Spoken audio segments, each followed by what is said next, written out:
Hi, welcome to this video. We're going to guide you through how to get Excel free on Mac. So one method is you can go ahead to your App Store, right, inside your Mac, and go ahead to the Microsoft Excel and upload it.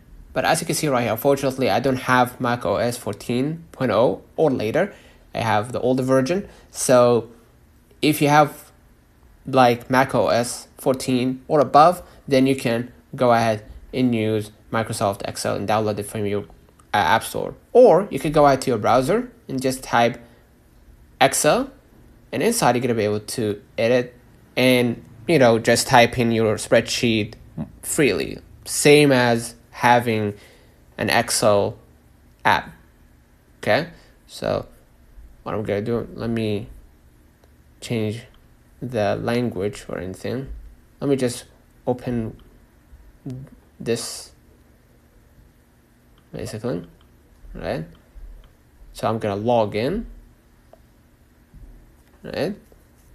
Inside, I'm gonna be able to access the spreadsheet.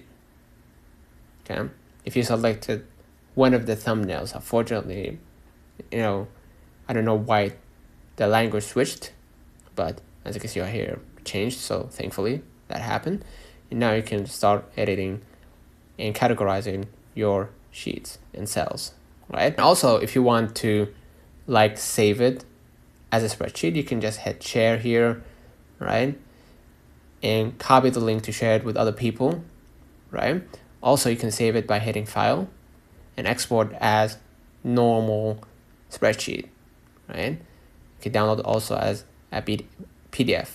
So consider liking this video, subscribing. Until next time, see you. Also, if you want